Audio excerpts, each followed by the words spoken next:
Assalamu alaikum students. Hope you all are fine and really enjoying your studies at home. So you are listening to your chemistry teacher, Miss Hana Islam, and today we are going to study about chapter number 5 again, physical states of matter for 9th class, and our board is federal. Page number of your book is 104, and question is from your long questions, and this is your question number 9. In this question we have been given various liquids for liquid, and we have to find out some parameters. So we have these parameters. What is first? We have to find out the boiling point of each 4 liquids, that is our chloroform, ethanol, water and ethanoic acid. This graph you can see it is temperature versus vapor pressure. So in question part 1, we have to find out the boiling point when the atmospheric pressure is 1 atm. Second is we have to find out their boiling point when their atmospheric pressure is 51 kilopascal. Third one is how we can make water boil at 80 degree. At what temperature chloroform will boil when the external pressure is 50 kilopascal. And the E is can you boil chloroform at 0 degrees. And F is predict the boiling point of chloroform at 600 mm of mercury. Now from the graph it is very clear that chloroform has 61 degrees boiling point, ethanol has 78 degrees boiling point, water has 100 degrees boiling point. Now in this ethanoic acid is 109 degrees boiling point. B, you can see at what temperature ethanol will boil when their atmospheric pressure is 51. So as you know that at 101.3 kilopascal pressure ethanol boils at 78 degrees. It is our standard condition. So first we will divide 78 by 101.3 and we will multiply by 51. That is our answer is 39.274 degrees. As the same nature question we did earlier. Now we are moving towards C, and that is can you boil water at 80 degree? Yes, we can boil water at 80 degree when there is what? Change in pressure. So normally we know that water boils at 100 degree when their pressure is 760 mmg of mercury or 1 atm pressure. Okay, when we divide 760 by 100 and multiply by 80, we will get 608 mm of mercury. So now we can boil water. Yes, we can boil water when their pressure is 608 or 608 mm of mercury or 0.8 atm. Okay dear. Now in the D, at what temperature chloroform boil when the external pressure is 50 kilopascal? Again it is very simple question. When the external pressure is 101.325 kilopascal, then boiling point of chloroform is 61.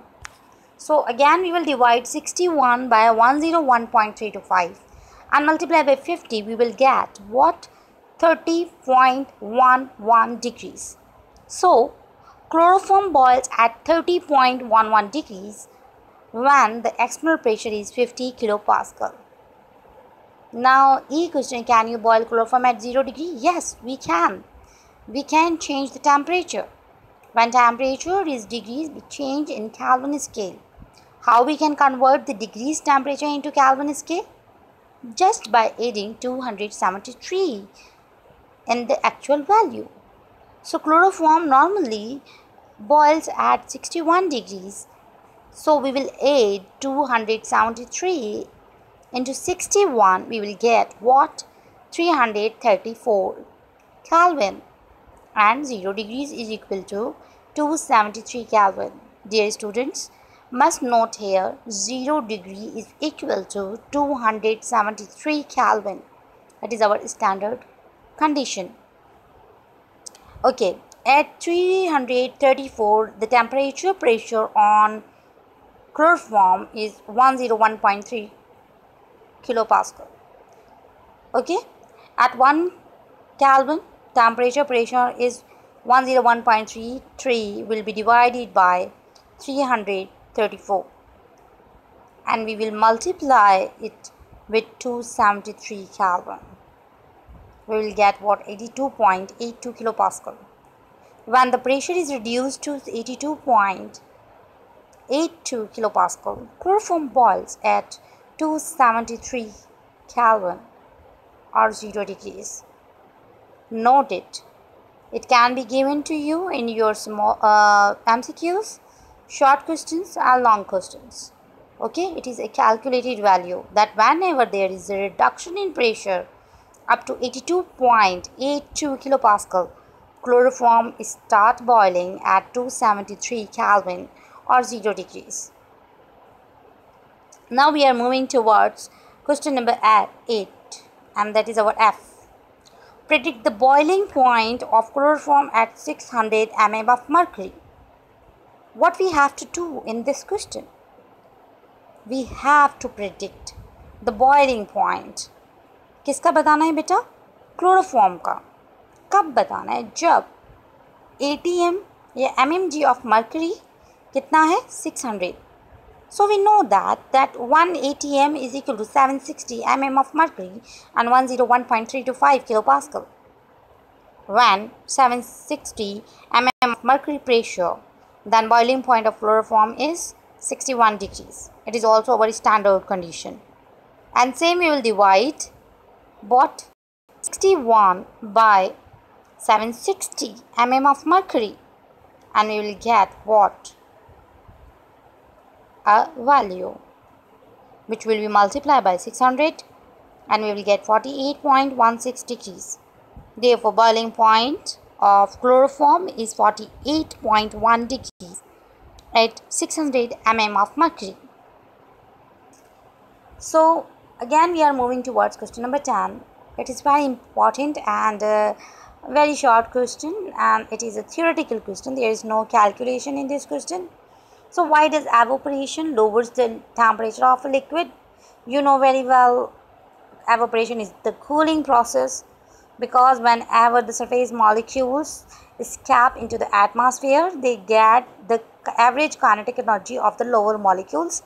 That's why during the evaporation, what will happen?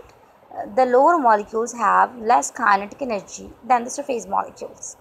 So that's why evaporation is a cooling process. Okay, question number 11 is the air in the perfectly elastic balloon occupies 885 centimeter cube during the fall when the temperature is 20 degrees. During the winter, the temperature on a particular day is -10. The balloon occupies 794.39 centimeter cube. If the pressure remains constant, so show that the given data prove the volume temperature relationship according to the Charles law.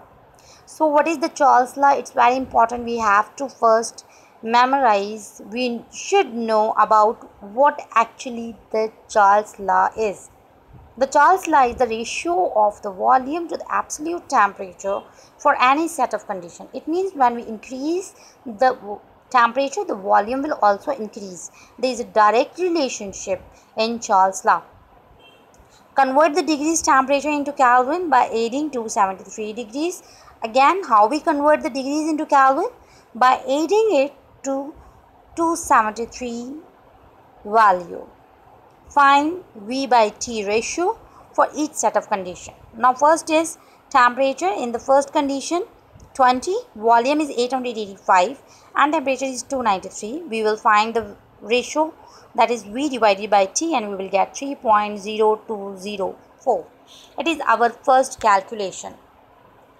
Okay, and second calculation, it -10 is the temperature, 794.39 is our watt volume, and we will get again a ratio that is 3.024. It means that the ratio V by T is same for the both conditions.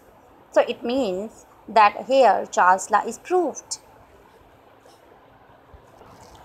Here our Charles' law is proved. Okay dear, that both the conditions follow the same rule. Stay blessed. In next lecture we will go for the question number 12.